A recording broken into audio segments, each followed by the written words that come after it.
Assalamualaikum warahmatullahi wabarakatuh. Sebelumnya perkenalkan dulu, nama saya Asep Sutriana, Sarjana Teknik.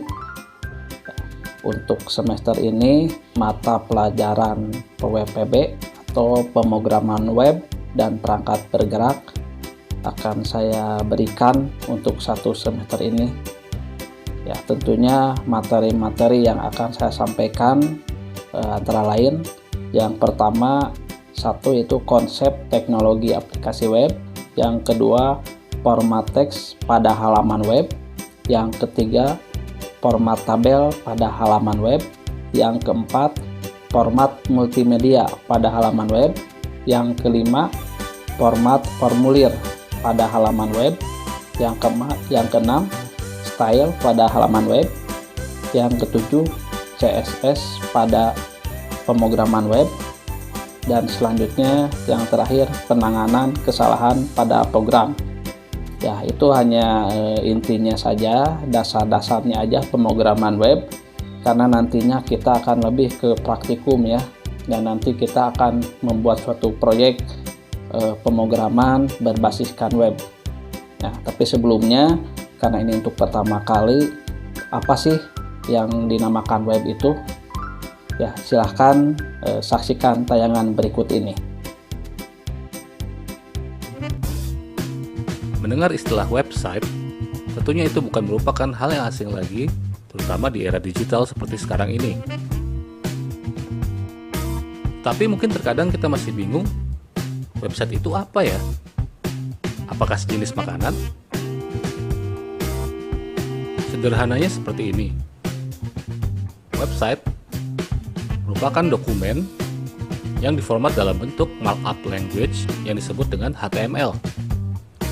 HTML sendiri merupakan singkatan dari Hypertext Markup Language yang memiliki kapabilitas untuk menampilkan teks, grafik, audio, dan file video. Keseluruhan file website ini disimpan dalam perangkat yang disebut dengan server, di mana server tersebut terhubung dengan internet menggunakan suatu alamat IP. Alamat IP atau Internet Protocol merupakan suatu set angka yang berfungsi sebagai alamat dari suatu perangkat atau jaringan di dalam internet. IP sendiri memiliki nama alternatif yang biasa kita sebut dengan domain.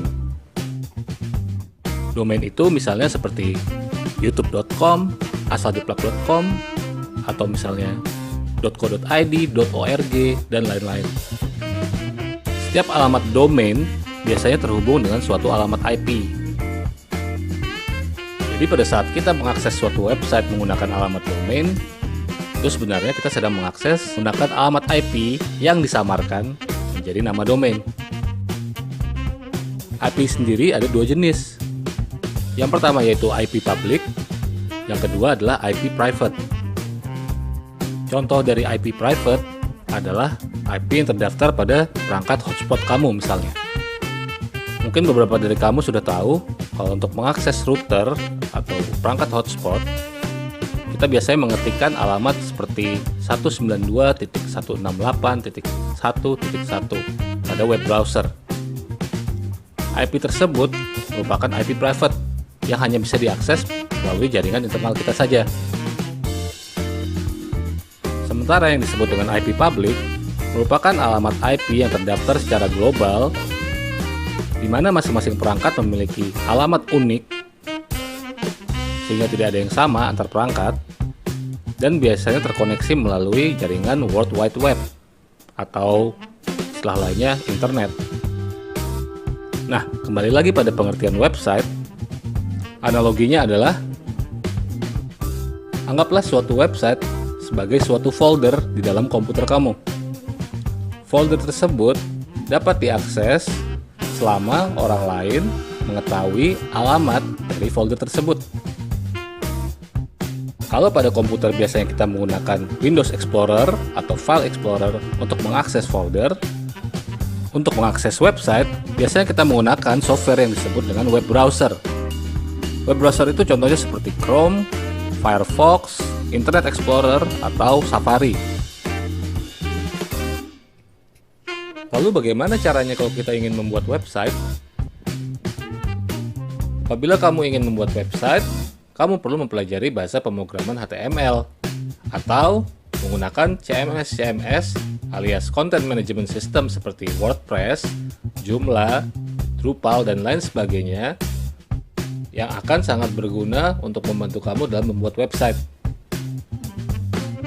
Untuk tingkatan yang lebih advance lagi, kamu juga perlu mempelajari bahasa pemrograman lainnya, seperti misalnya PHP, JavaScript, dan juga pemrograman untuk database seperti MySQL, PostgreSQL, dan lain sebagainya. Nah, kurang lebih seperti itulah definisi singkat dari website.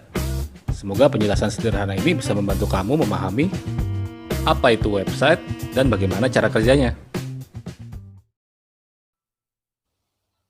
Ya, itu tadi tayangan sekilas tentang apa yang itu dinamakan website ya. Mungkin sudah ada gambarannya seperti itu, dan nantinya kita akan membuat proyek-proyek yang berbasiskan web ya. Ya, mungkin itu saja dari Bapak, dan untuk tugasnya kalian cukup hanya menuliskan materinya saja, apa yang akan saya sampaikan dalam satu semester ini. Kemudian yang keduanya, apa pengertian web. Silakan tulis di kertas 1 lembar, kemudian difotokan, itu sebagai pengganti absen. Mungkin itu saja pada pertemuan pertama ini. Saya ucapkan terima kasih. Assalamualaikum warahmatullahi wabarakatuh.